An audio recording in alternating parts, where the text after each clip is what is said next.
raw, uncut, and unapologetic. Welcome to Men Talking Mindfulness with your hosts John McCaskill and Will Schneider. Here we focus on helping men and those with men in their lives solve some of life's complex challenges through understanding the practices of mindfulness and how they can help. Each episode is in an environment free of judgment and criticism, with a focus on authenticity and inner peace. Let's dig in. Hello, everyone. Welcome back to another episode of Men Talking Mindfulness.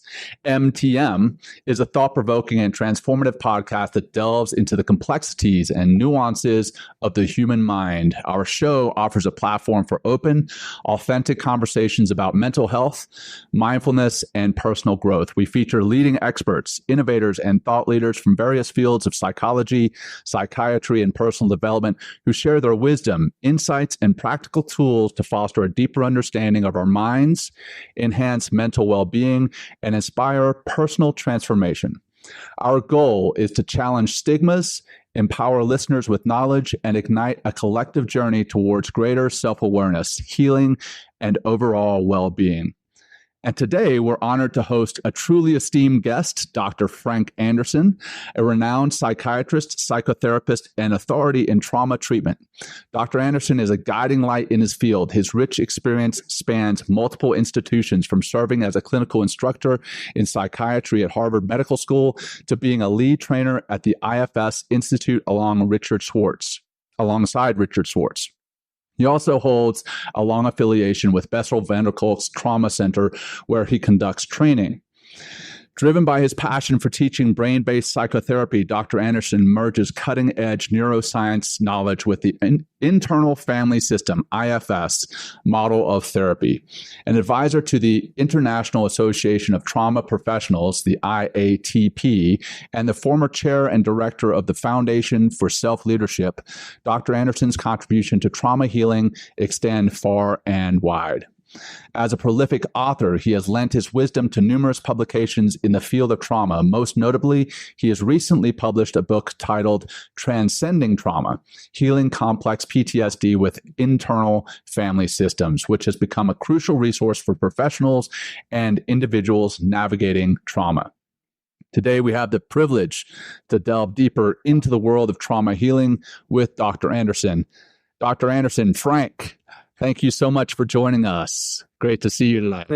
Thank you for having me. It's great to be here. We're going to have some fun.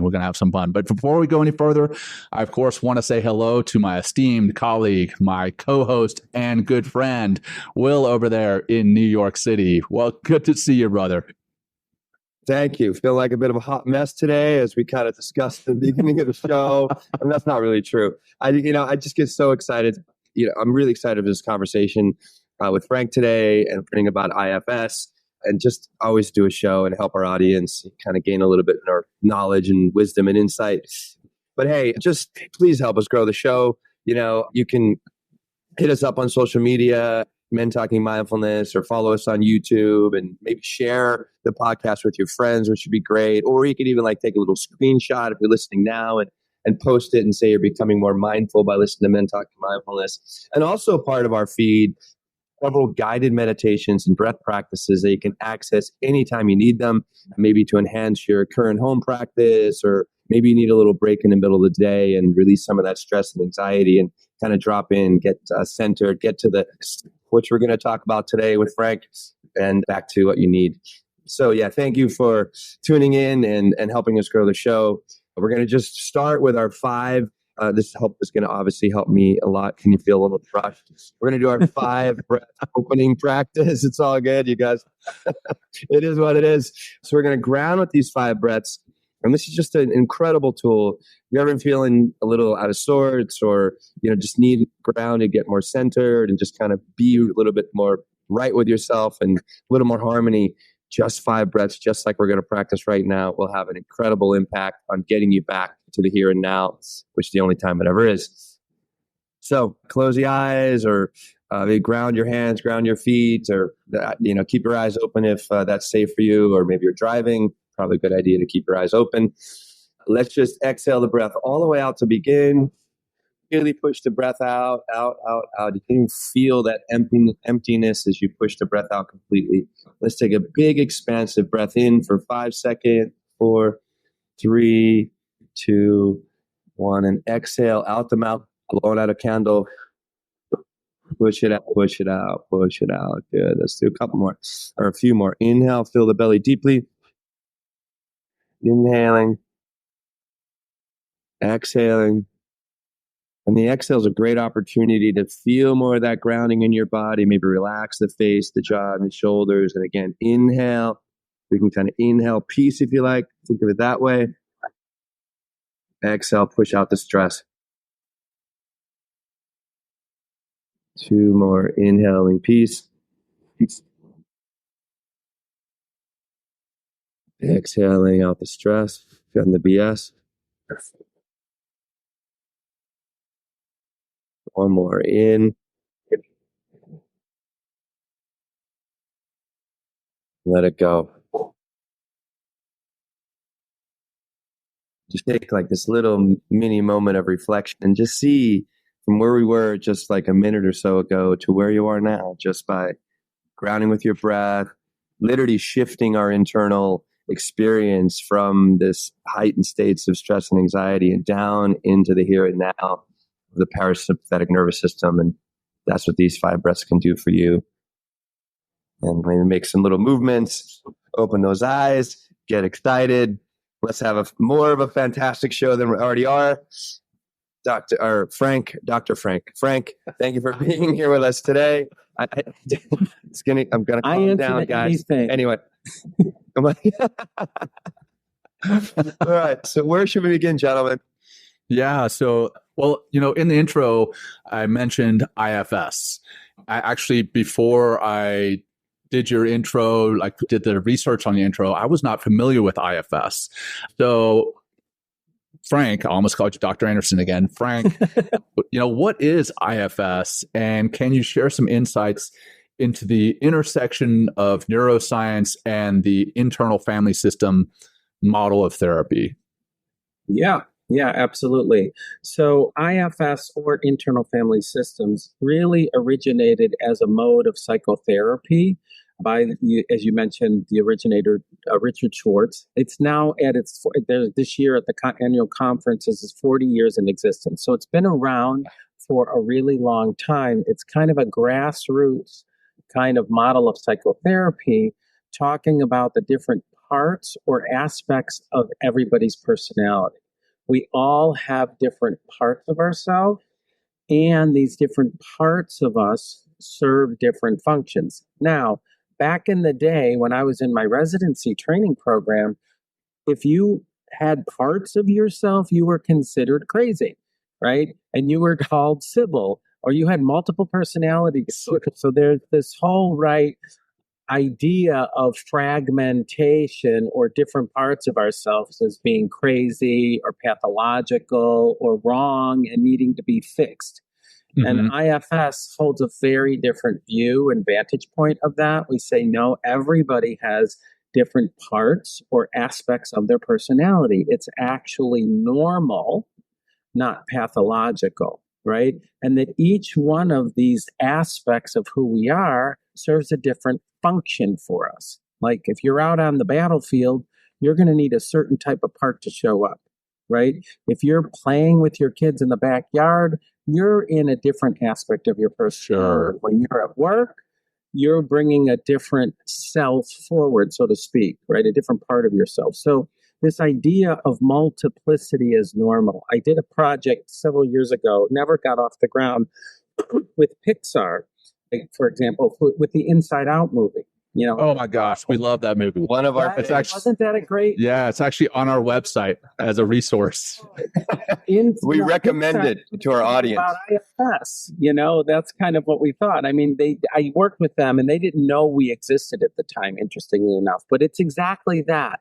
We all have these different aspects of our personality. Some of them carry pain. We call those the wounded parts.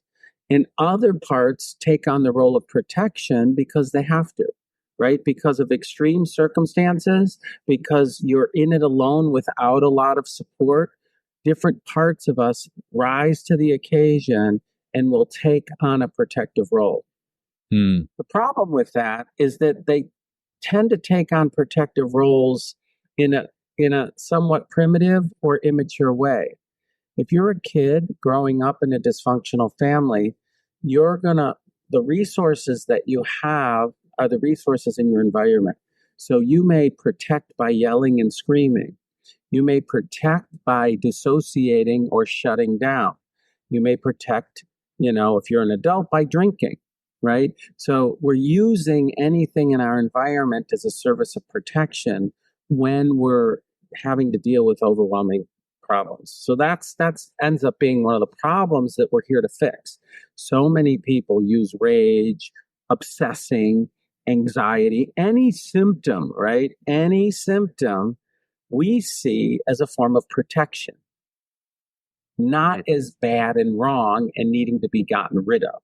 And that's a big deal because so much of our culture and society sees all these things as bad and wrong. Stop drinking, stop smoking, stop obsessing, get off your phone.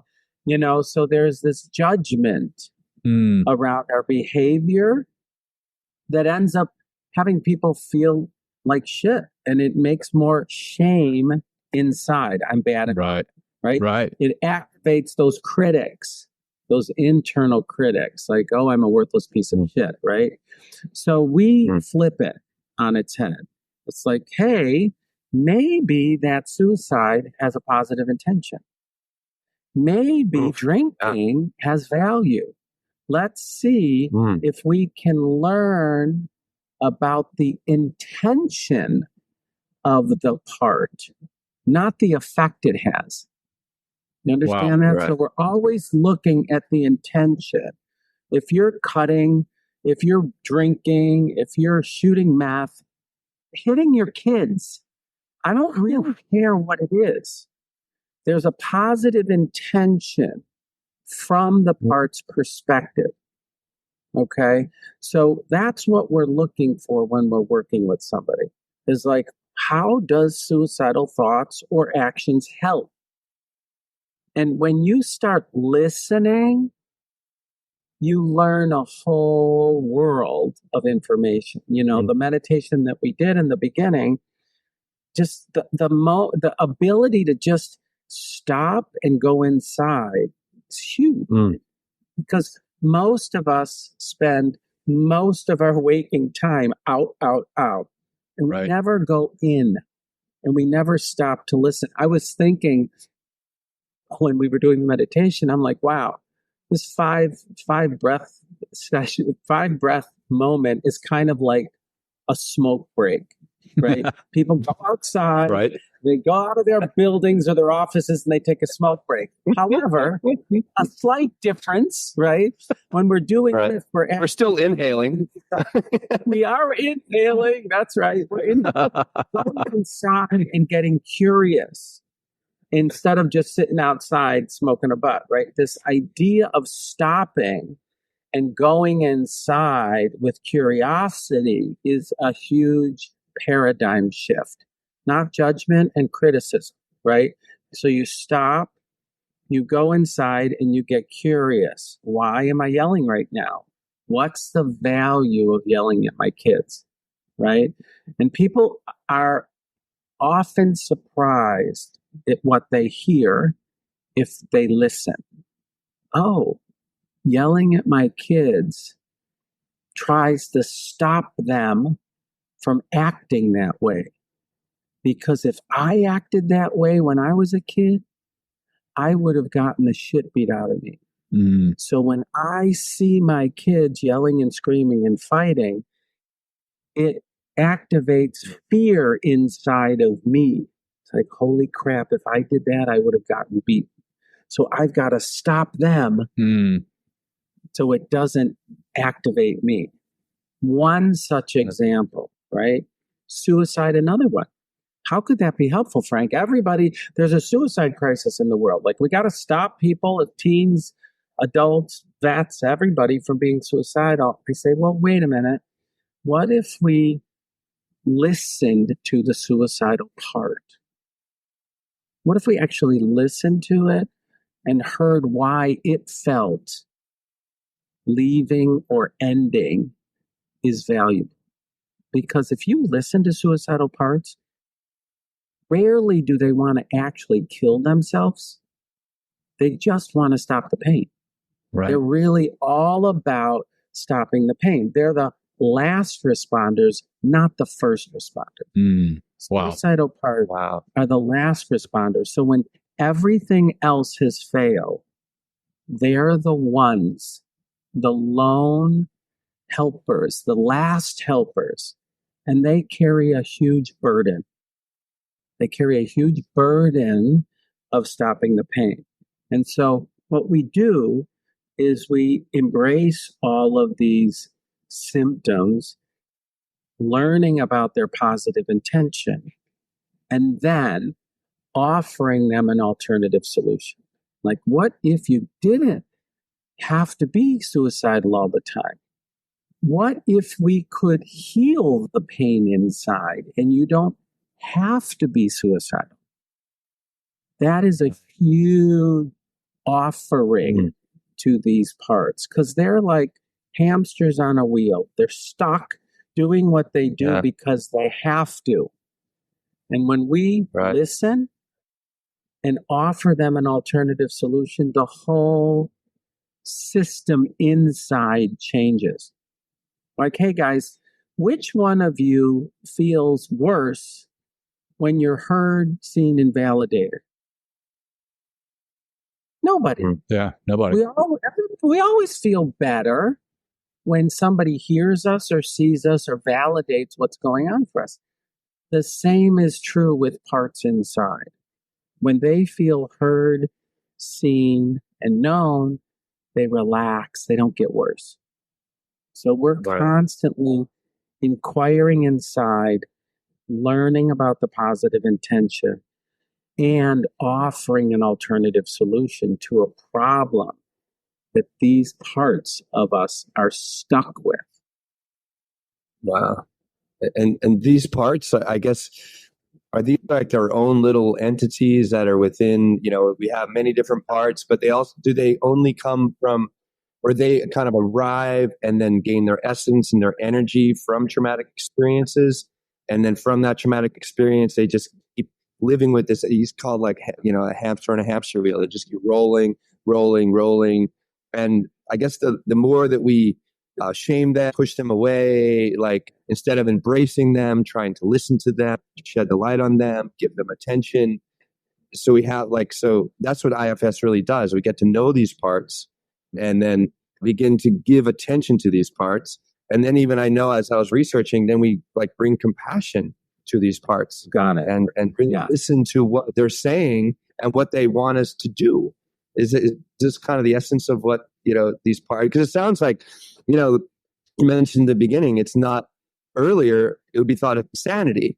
And now it's like, wait, because I know, I'm sure John, I know, I got lots of different parts inside of me. I'm like, why is that coming up again? What's going on here? It's like, why, and sometimes they're activated depending on the circumstances, but really, really fascinating when the way you break it down, that it's just a little part of us, but it's how it comes into being is really interesting as well, and how it sticks there until we go to therapy, we get to know that voice. And I just wanted to elaborate on that, but it's really fascinating. Thank you for breaking that down. Let me add a couple dimensions to this. One is just to address two things that you said. One is these parts, we all have parts of us. We're born with them. They're normal aspects of our personality. Okay, so we believe, I have a part of me that's funny. I have a part of me that likes to learn. I have a part of me that, loves to travel, likes to eat and go run. We all have these aspects of our personality.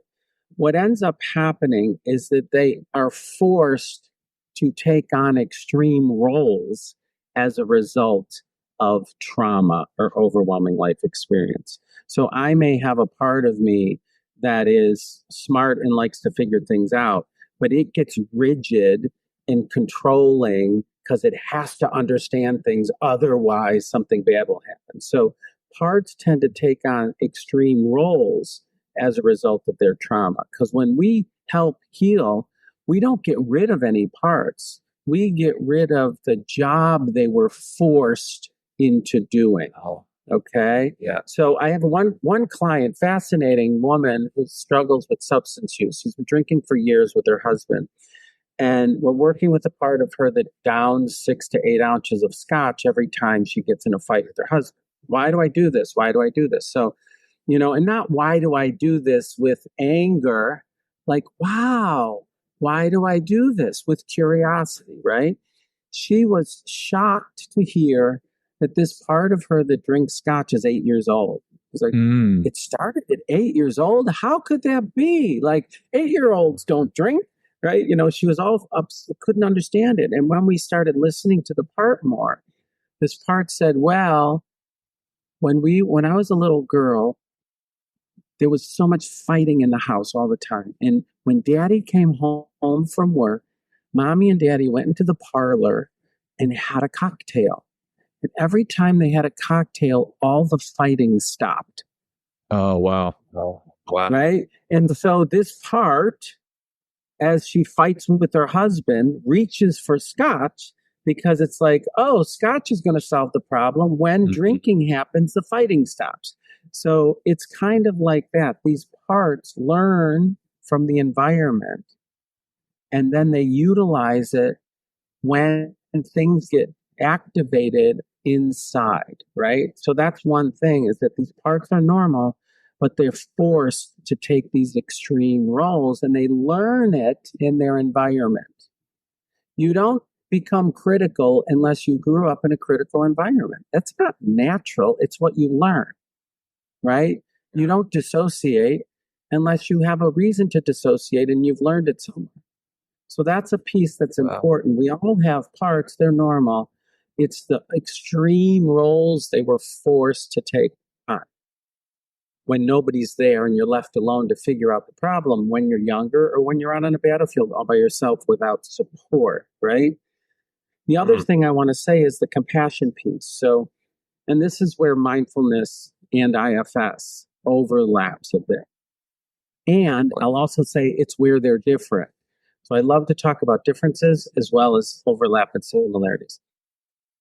In IFS, there is this belief system that we all have not only parts, but we all have this wisdom in us, this essence that internal family systems calls self-energy.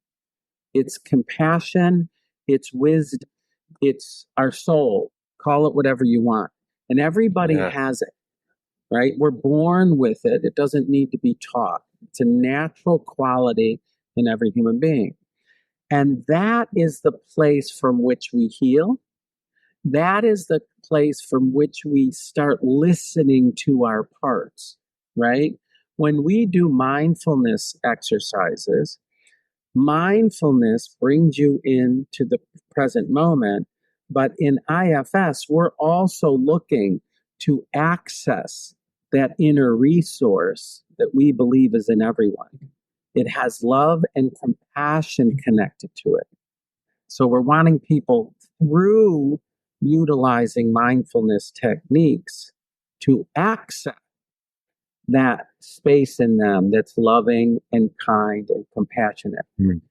Now, the more trauma you've experienced in your life, the less access you have to that love and compassion. One of my favorite quotes in the book Transcending Trauma is, "Trauma blocks love and connection." Yeah. I have that question down here. Yeah. Go into that, please. Like, what a profound statement. Trauma blocks love. Trauma blocks love. Trauma blocks connection. And it is love and connection that actually heals trauma. It's a cycle. Trauma blocks love. Love heals trauma. So the more trauma you have, the less access you have to that loving place within you. I mean, honestly, you guys, I was kind of excited this morning was kind of getting ready for this podcast. I was like, men are confusing and confused. Okay? Yes. Men are confusing and confused because culture and society does not foster love and compassion in men and culture and society. Be tough and strong, right? Right. Which doesn't allow them to access that wisdom, kindness, gentleness within. You're considered weak if you're loving and kind, right? And it's such a problem. I work with so many successful men who don't have any access to their vulnerability because they need to be big and strong and powerful instead of accessing the dimensions of them. It's like I work with big, powerful men that are really little boys inside. I'm constantly doing that. Many of us. Like I'm working with all these big little boy men, right? Because the vulnerability, the sensitivity is exiled because of culture and society. Mm-hmm. We're taught to exile our vulnerability. So this idea of compassion is particularly loving compassion is hard for men because it goes against all the teachings. Right. Right. And it's also what's needed to heal, right? I'd imagine this is what's essential to heal is love and compassion. You need that resource to heal. It's not the great statement your therapist is going to make. That ain't going to help. I mean, it'll help a little bit. Sorry, therapist. But or even the drugs, I guess, too, right? The pharmaceuticals. It's the Band-Aid. Exactly. It's accessing that space within you. It's having a therapist that can help you access the wisdom within you that is ultimately going to help you heal. The therapist can help you access just like meditation can help you access, right? So we want to have people get used to like, hey, I have this in me. Hey, I do have the resource. It might be hard for me to get it because of the amount of trauma I've had, right? So that's part of the work, and meditation is useful for that. For me, meditation is to help people access self-energy, access their own wisdom, their own healing capacity. Now, since you mentioned, I mean, the love and how trauma blocks love, and then the inverse of that love heals trauma. Yes. And Will and I have both read Bessel van der Kolk's book, The Body Keeps the Score. Yeah. How does trauma get buried in our bodies, and why does that happen? And then how does IFS help with that? Yeah. So I've been teaching, I've just talked to Bessel yesterday. It was his birthday a couple days ago. I've been working with him for a really long time. He's on the Cape right now. I've been teaching neurobiology of PTSD and dissociation since 1992 for a long time. So we have a very good, clear understanding of the neurobiology of PTSD and dissociation. Stephen Porges, for those of you who know him, he does the polyvagal theory. When we look at PTSD, what we know is that there are hormonal changes that occur as a result of stress, primarily cortisol, that gets released, that is toxic throughout the body and the brain. There are certain hormones that get triggered and activated as a result of stress and trauma, and those hormones set up a whole cascade of things within our brain, within our bodies, that make us unable to process fear, unable to process trauma. You know, mindfulness meditation primarily focuses on the prefrontal cortex. Right. In trauma, the prefrontal cortex is temporarily shut down because of cortisol, glutamate, and norepinephrine. So 3 stress chemicals shut down our ability to process or be present with overwhelming experience. And because of that shutdown, because of those chemicals, our amygdala, our an area where we process fear, potently encodes fear memory. So there's no ability to what we call down-regulate. The prefrontal cortex helps us down-regulate overwhelming emotion and overwhelming physical sensations. So when you're freaking out, your body's on fire and your emotions are on overdrive. Prefrontal cortex can help down-regulate that. Trauma blocks the prefrontal cortex's ability to down-regulate. So you encode trauma memory in these moments, and they get really stuck in there. That's what implicit memory is, this unconscious encoding of traumatic memory. So there's a whole physiology around that to learn about, and it helps people to understand, like, I'm not crazy. There's actually something going on in my brain that's not capable of processing emotions or helping myself calm down, right? You want to meditate while you're in the middle of a battlefield? Good luck, because it ain't going to work. It is not going to work. It doesn't, because you're in fight or flight, right? That is not the time you need to be mindful and present, right? Post, you need to process, of course, right? So what IFS does is it helps people get in that state of self-energy, get in that open, loving place, and then to compassionately be with and witness and hear from the parts that have endured the trauma. Because most trauma is experienced in isolation, interestingly enough. The moments of trauma are typically in isolation. Even, for example, I did work at 9/11. I went from Boston, went to New York during 9/11, worked with the Environmental Protection Agency, which was the building right next door to the Trade Center. Every person, even though they were with all their colleagues, were in trauma alone.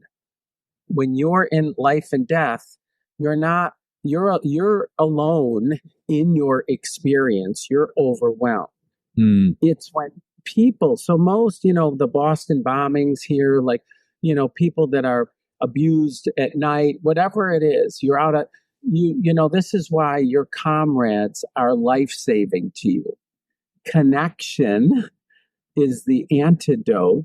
Love and connection is the antidote to trauma. But most people experience being utterly alone in those moments. So what we do is try to bring the self to be in connection with the part that experienced the trauma. We have the self give love and compassion to the part that endured the pain. And that's very healing. Once that connection occurs, then there's a capacity to release and let go of what we've been carrying, because we hold that trauma until we don't have to hold it anymore. And it's through corrective experience of love and connection that allows us to start releasing what we're holding. Now, that can happen in an intimate relationship, in a close friend, or internally between the self and the parts. So we really rely on connection, corrective connection, the experience opposite of the trauma. If you felt all alone, to feel loved is important.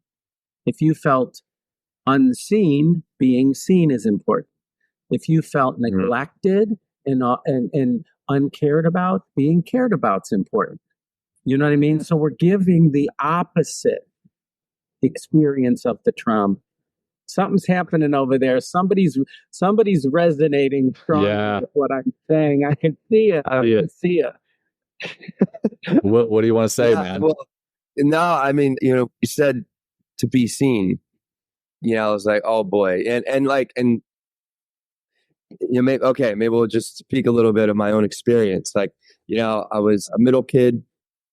And with a younger brother that, needed a little bit more help than, maybe a normal kid, a little, and my parents were always like, they call me Billy. They're like, oh, he'll be fine. He'll figure it out. Yeah. You don't have to worry about him, all that. And it was just like, so, And I did. I figured out everything out. I learned how to do so many things on my own. I would just watch, observe, and then do.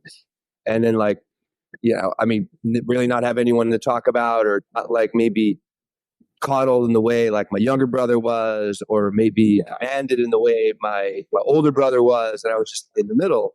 And, I feel that even in my life now, maybe this is the reason a part of me does the podcast. I want to be seen. You got it. Yes. Oh, man. Yeah. We are unpacking some stuff here.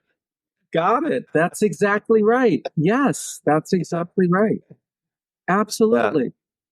Yeah, those wounds, Will, that we hold from early on drive most of our decisions in our life. Wow. That's a perfect example of that. It does. Those wounds drive most of the decisions. Think about it. If you say you have a large vet population, a lot of people who go into that line of service go in it for a reason that is based to some degree in righting a wrong, right? Mm-hmm. Yeah, we also pick our partners so that they will give us what we needed and wanted and didn't get in our childhood.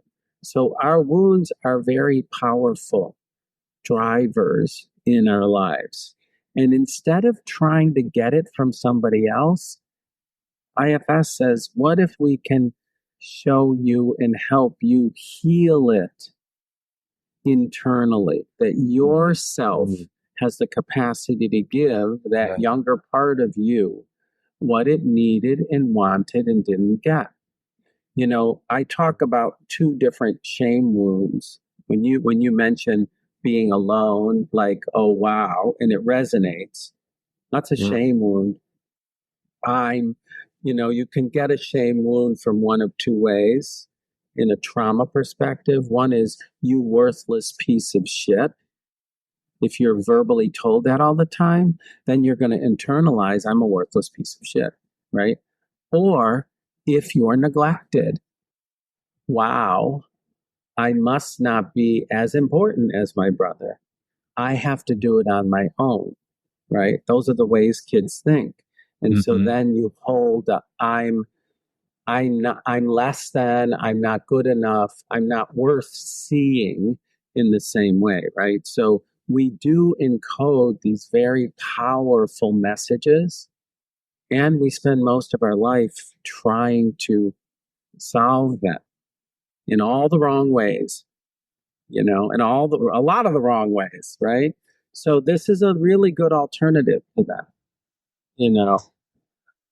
Yeah, what you said about a lot of people go into the military for an attempt to right a wrong.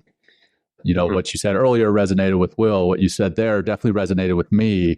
I served in the SEAL teams for 17 years, in the Navy for 24, and I was born in South Africa and came to the States when I was 7. And I had this really strong South African accent, and I was picked on a lot as a little boy, but I was taller and bigger than my classmates. So when I was picked on, I would beat them down, which is, terrible to say. But then I developed kind of this, now I'm bigger and stronger. And when I stand up for myself, then I am validating myself. Yes. And then I wanted to, there was definitely a piece that wanted to serve the country. Don't get me wrong. I love this country and I want to serve. But there was also a big piece of me that went specifically into special operations. And this is, open kimono right here. So complete transparency, because I had a low self-esteem, because I've been made fun of. But by fighting, that low self-esteem was always corrected, or it felt like, oh, okay, you know what, I'm okay because I can beat people up. Which right. is exactly so right. 100%. So with that, you talked about IFS, and we've talked about this family of parts that are inside us, right? What are those parts? So I know we've got the 8 C's of the self, right?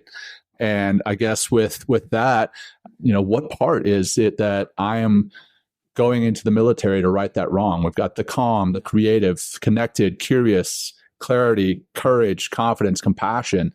None of those. None of those. None of those are going into the military. Uh-oh. That is not the reason you go into the military, right? Calm, curious, compassionate. Those 8 P's are the qualities of self-energy, are the qualities of it's the power, the compassion, our inner essence, our soul, right? Those are the qualities of our soul, our essence, the capacity to heal. The parts of us which are different than the self in IFS, parts are broken down into 3 different categories. One is parts that carry wounds. So I'm unlovable, I'm no good, I'm less than, I'm worthless. Those are our wounds that we carry. And by the way, never met a person that doesn't have at least one of them. Nobody gets away scot-free this way. We all carry some form of wounding, from one reason or another. The wounds, IFS calls exiles, because they're exiled, they're pushed away. Right. And then there are 2 different types of protective parts. Parts that protect our wounds, or parts that protect our pain. One of them we call preventative, or a manager. It works really, really hard to prevent bad things from happening. I'm going to be good. I'm going to make people like me. I'm going to be funny. I'm going to obsess. I'm going to worry. I'm going to drink 1 glass of wine every night. So it just takes the edge off, like protective parts that are preventative work hard to prevent bad things from happening. One way of protection. The second type of part that protects, we call extreme parts or firefighters. Those are the parts that will do anything to stop the pain no matter what. I don't give a shit about anyone or anything. I'm going to drink 8 ounces of scotch. I'm going to beat the shit out of this guy. I'm going to drive my car 150 miles an hour because I'm pissed off and raging. Those extreme parts are called firefighters.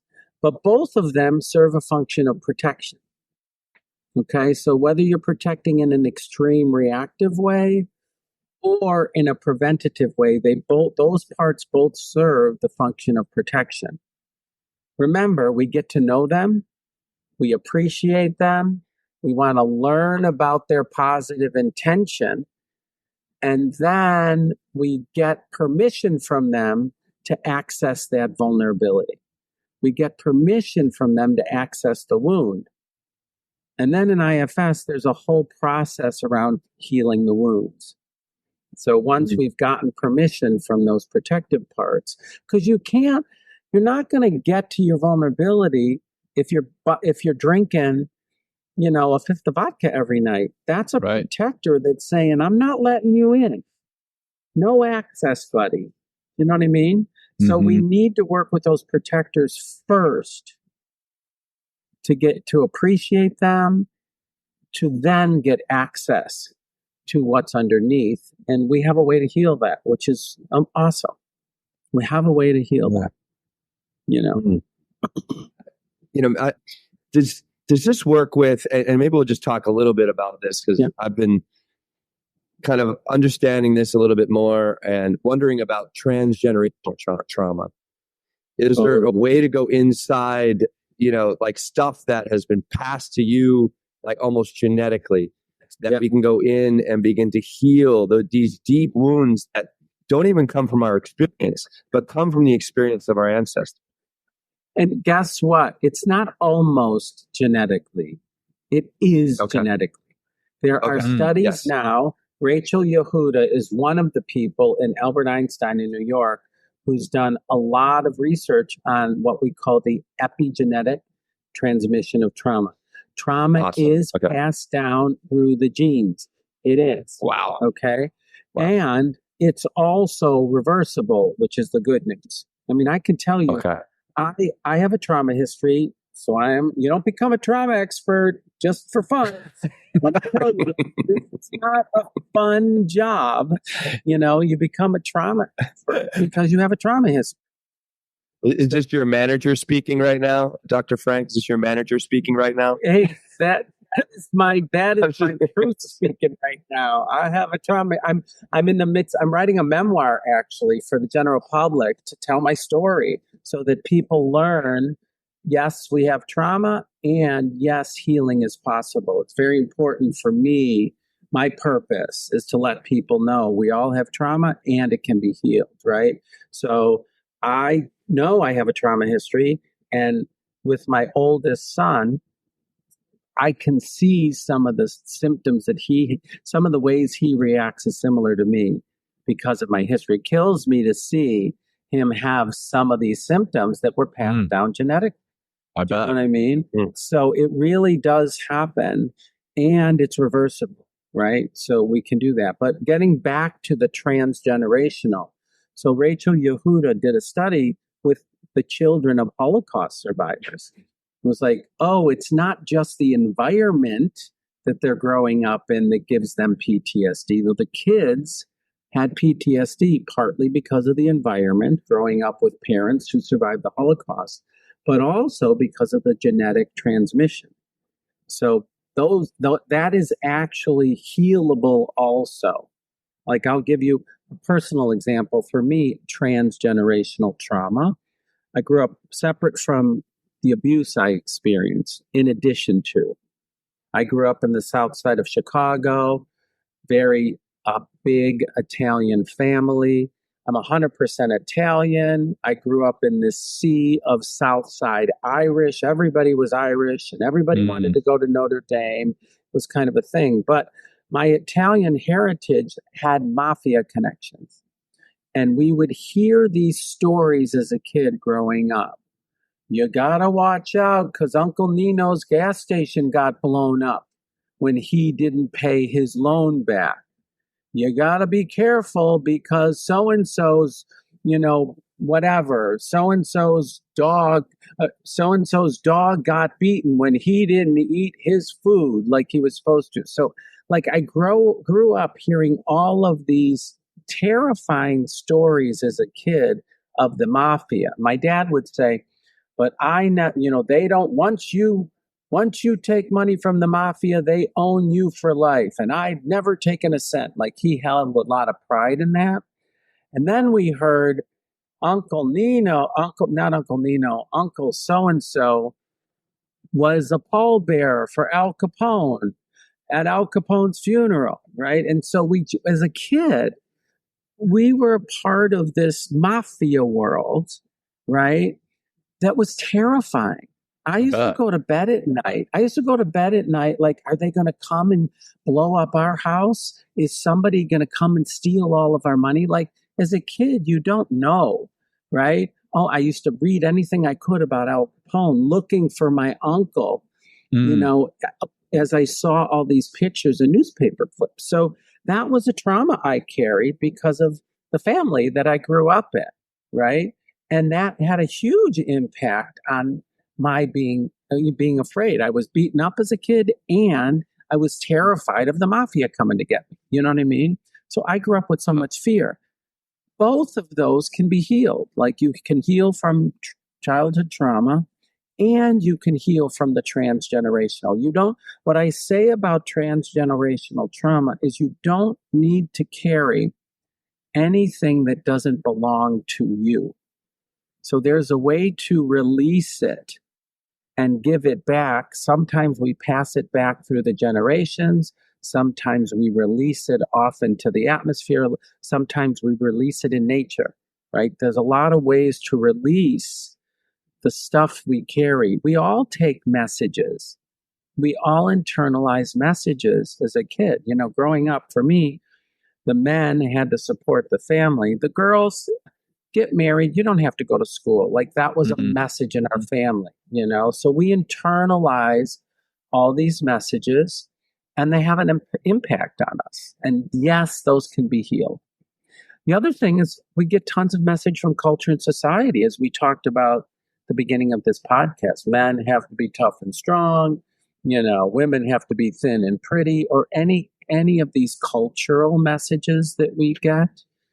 we can release those also. That's a big movement now for releasing cultural, transgenerational, what we call legacy trauma.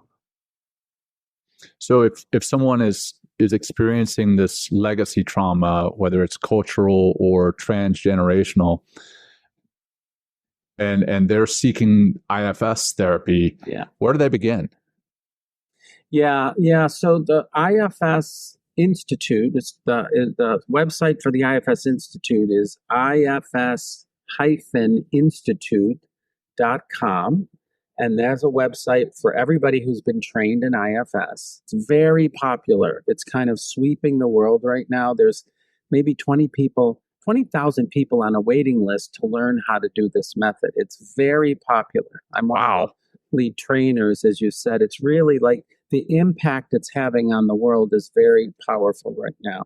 But if you go to the IFS website, you can see everybody who's been trained. Everybody's listed on there. And, it's listed by state, by country, by, city and town. And you can see if you can find a therapist who does know this modality. It's really all over the world. I'm going to Oxford, England in September. I'm teaching in China in November. Like, this model is really global at this point, which is wonderful.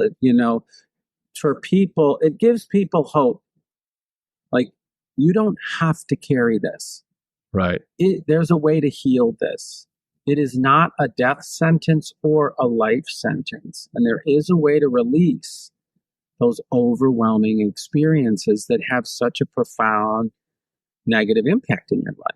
That's why it's so popular. Understandably. I mean, again, like I said at the beginning of the show, I hadn't really heard a whole lot about it.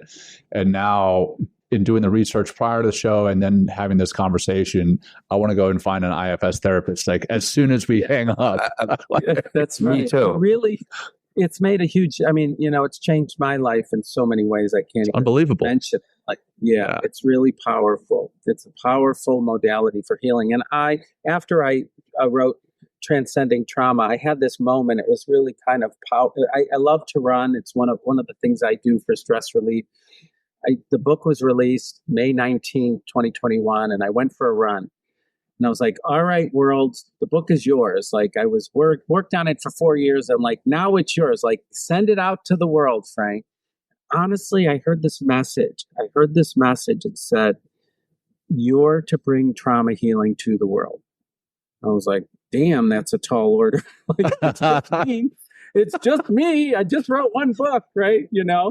But now I understand that. Like, I'm not the only one who's going to bring trauma healing to the world. That's clear. But I'm one of the people who is put on this earth to help bring trauma healing to the world. And that's an awesome thing to do. I feel really good about that. Absolutely.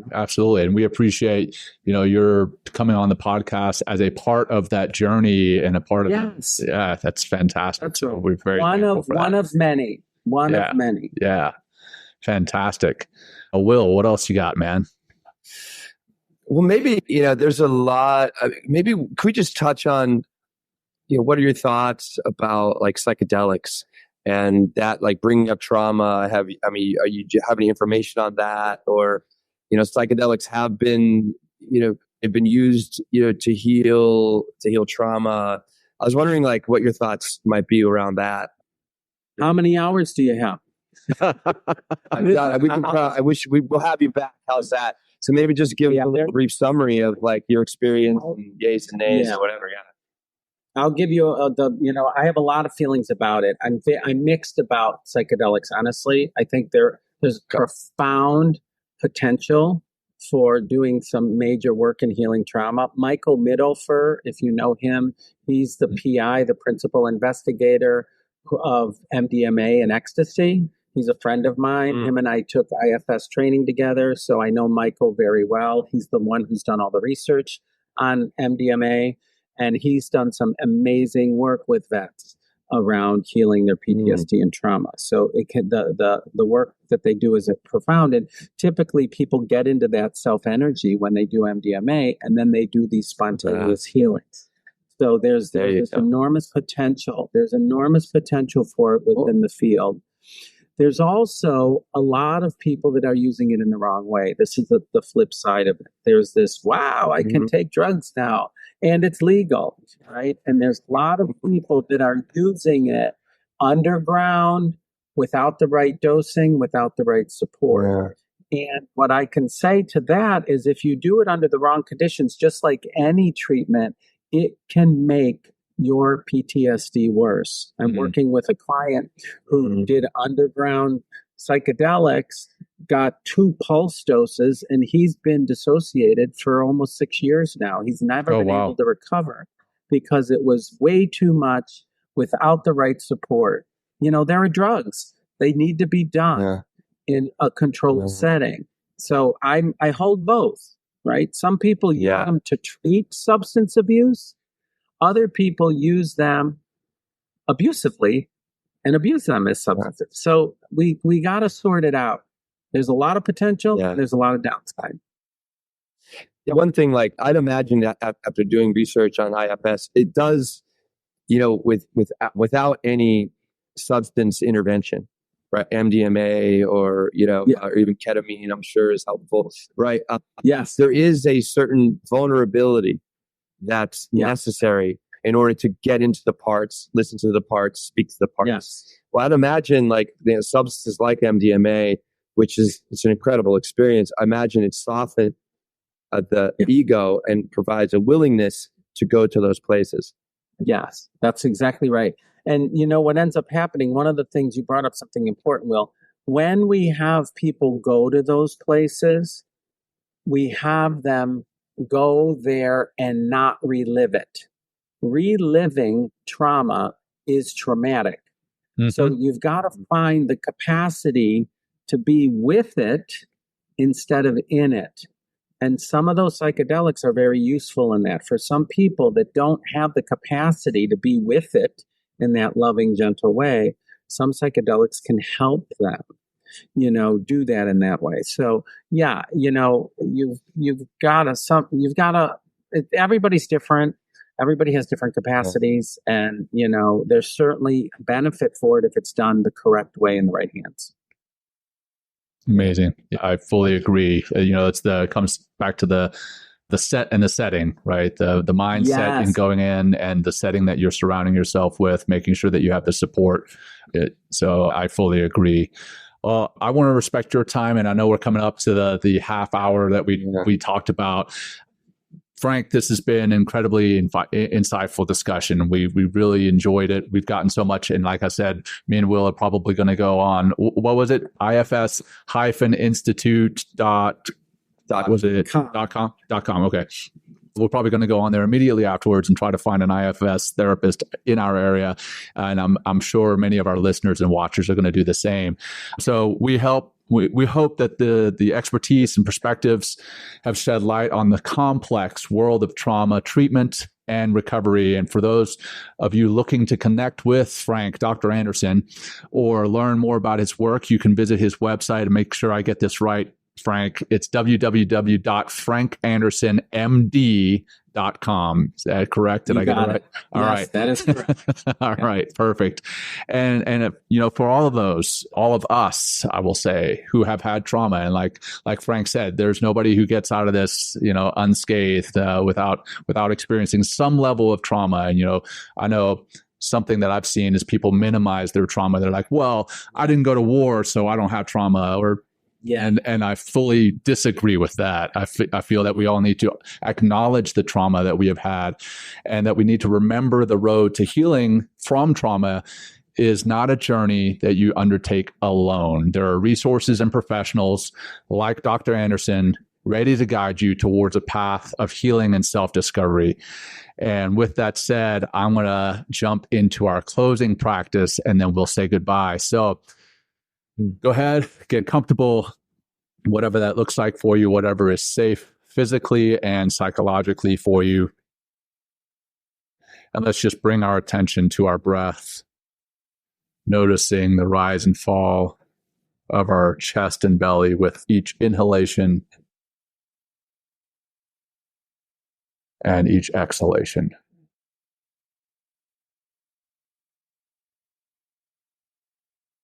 Breathing in peace. And exhaling the stress and the anxiety.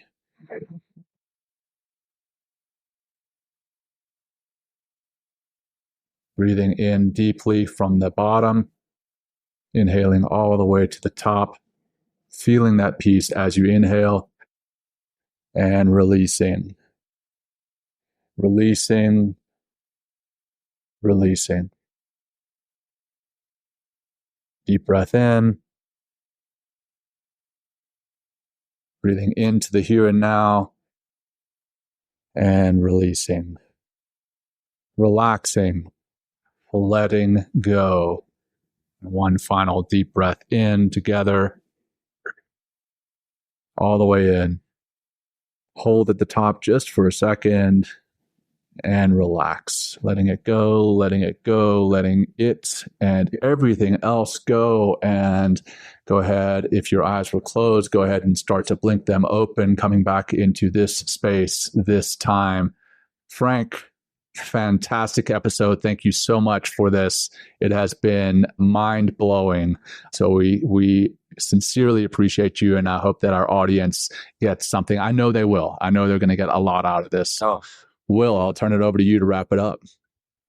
No, just a big thank you, Dr. Frank, for you are in your passion. You know, you are bringing IFS to the world, and anyone listening, I really hope that you seek this therapy, because it sounds incredible. I haven't experienced it, but just from what we talked about today, it's just incredibly profound. A different way to get in and deal and overcome and get to know really our trauma. So I really thank you, Dr. Frank, and for joining us today, but also, the impact you're having on the world, and especially what we heard about transgenerational trauma. Doesn't, for me, I was like, oh, can't go to that place, or unaccessible or something like that. And here's a modality. Any last words, Dr. Frank, before we close? I just want to thank both of you for doing this, because this is the way we spread healing. When I said that was part of my purpose, that's also part of what you're doing. So I appreciate things like this to help spread the word for people. We've all been through so much, and we all need so much healing. So the more that we can do collectively, I feel like it's the interconnected web of people on the right side of healing, so to speak, right? So thanks for doing this, and thanks for bringing it forward. And I appreciate being on this podcast. So thank you again. And for our listeners, thank you for joining us. And please, if you got something out of this, please share it with your family, your friends, and whoever else you feel could get something out of this, which, hint, is everyone. All right. Thanks, everyone. Until next time, peace. Thank you for joining us today. We hope you walk away with some new tools and insights to guide you on your life journey. New episodes are being published every week, so please join us again for some meaningful discussion. For more information, please check out mentalkingmindfulness.com.